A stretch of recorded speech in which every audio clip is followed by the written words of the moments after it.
Breast tenderness.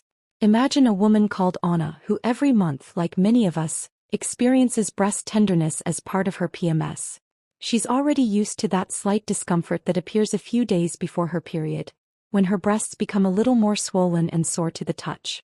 This discomfort usually only lasts a few days and disappears as soon as her period starts. But in a given month, Anna starts to notice something different. Her breasts are not only sensitive, but extremely sore and heavier than usual.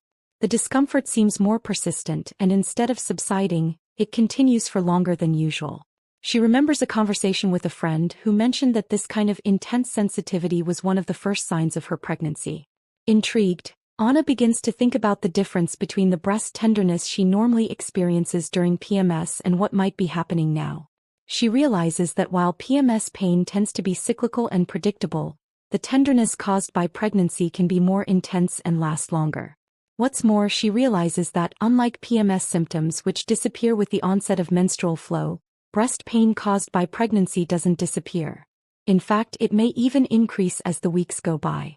Anna then decides to do some research and discovers that, during pregnancy, hormone levels change significantly, leading to an increase in blood flow to the breasts.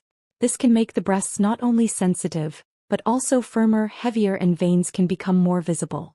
Unlike PMS, where discomfort is usually localized and lasts a few days, breast tenderness during pregnancy can be accompanied by a general feeling of fullness and pain that persists.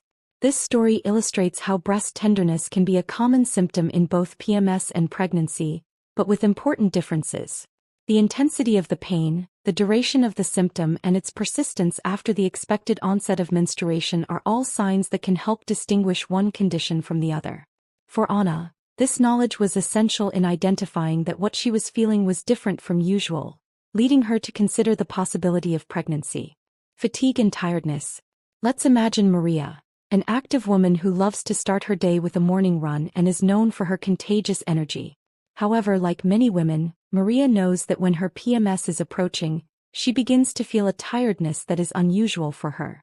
During these days, she notices that her morning runs become a little more difficult and her energy throughout the day decreases.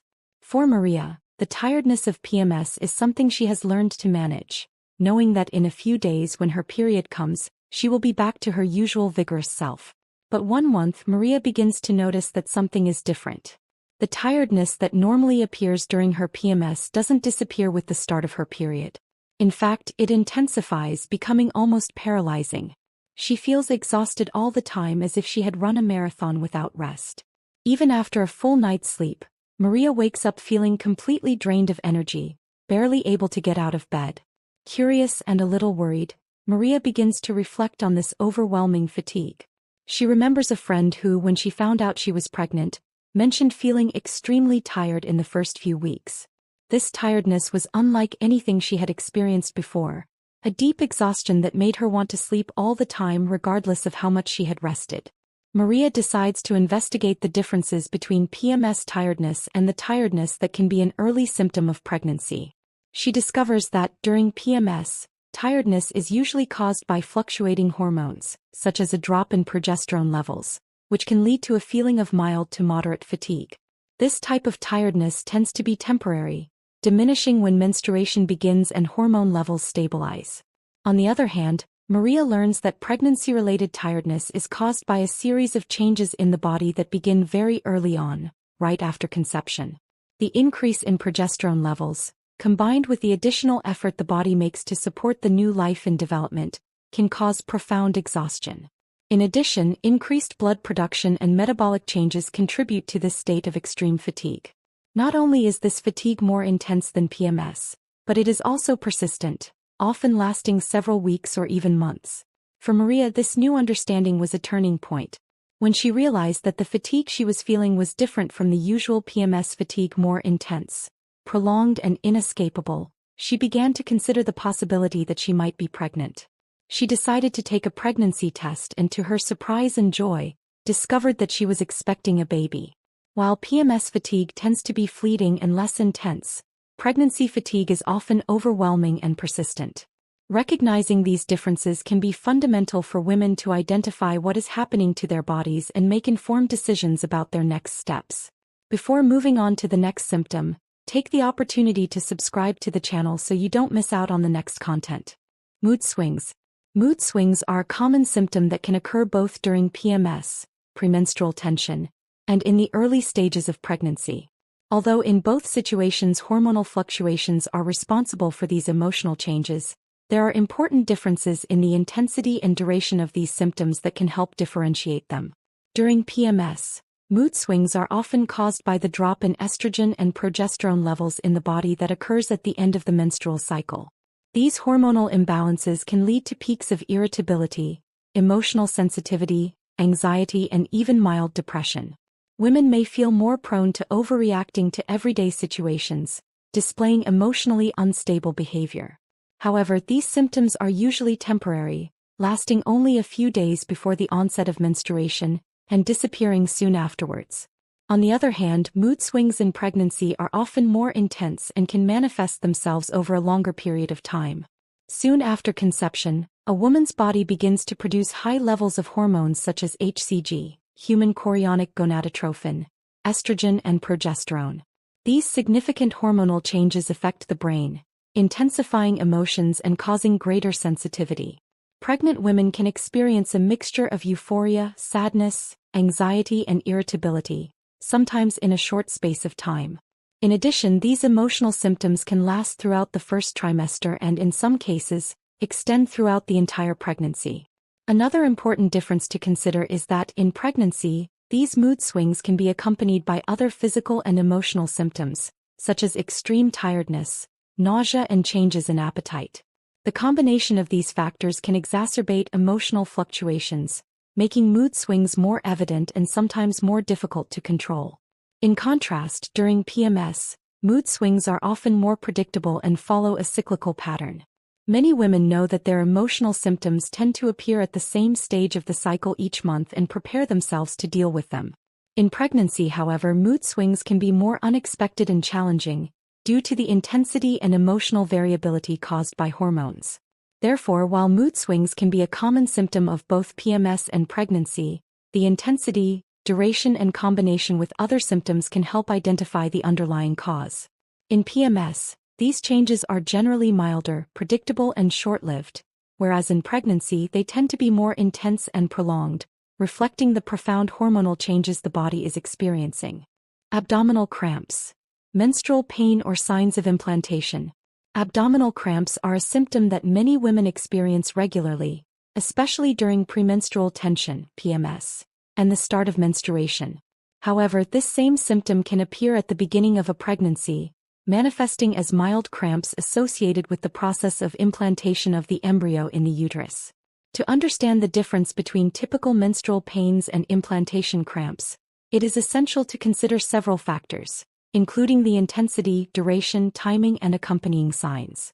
Abdominal cramps during PMS and menstruation. During PMS, abdominal cramps are common and usually result from hormonal changes that prepare the body for menstruation. The main hormone involved is prostaglandin, which causes the uterine muscles to contract in order to expel the lining of the uterus. These contractions can cause abdominal pain that varies from mild to intense, depending on each woman's individual sensitivity and the level of prostaglandins released.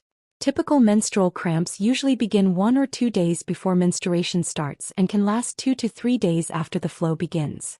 The pain is often described as a tightness or pressure in the lower abdomen, which can radiate to the lower back and thighs. In some cases, women may also experience additional symptoms such as nausea, headache, and diarrhea, which are associated with the generalized effect of prostaglandins on the body. Abdominal cramps as a sign of implantation. Implantation cramps, on the other hand, are much more subtle and often go unnoticed. They occur when the fertilized embryo attaches itself to the uterine wall, a process that takes place between 6 and 12 days after ovulation, i.e. about a week before your period is due. During implantation, the embryo invades the uterine lining to begin forming the placenta, which can cause a mild cramping sensation in the lower abdomen. These implantation cramps are generally less intense than menstrual cramps and only last a few hours or at most a day or two. The pain is often described as mild discomfort or a pinching sensation. In addition, implantation cramps are usually localized to one side of the abdomen, depending on where the embryo has implanted. They can also be accompanied by light bleeding or pink or brown spotting, known as implantation bleeding, which is another early sign of pregnancy. Nausea and appetite changes. Imagine Paula, a young woman who has always had a healthy and balanced appetite, but who notices subtle changes in her appetite and food preferences as her period approaches. Like many women, Paula experiences an increase in cravings for specific foods during PMS. She often craves chocolates, carbohydrates and comfort foods such as pasta and bread. These cravings are accompanied by a temporary increase in appetite, and she finds herself having more frequent and indulgent snacks. Paula is used to these changes in her appetite during PMS and knows that as soon as her period starts, her appetite returns to normal and the cravings subside. This cyclical pattern is something she easily identifies as part of her monthly routine. However, one particular month Paula starts to notice something different. A few days after her last ovulation, instead of the typical cravings, she begins to feel a slight nausea at the thought of foods she normally loves. Her favorite food, pizza, suddenly seems less appealing, and the smell of coffee, which she normally loves, now makes her feel an inexplicable revulsion.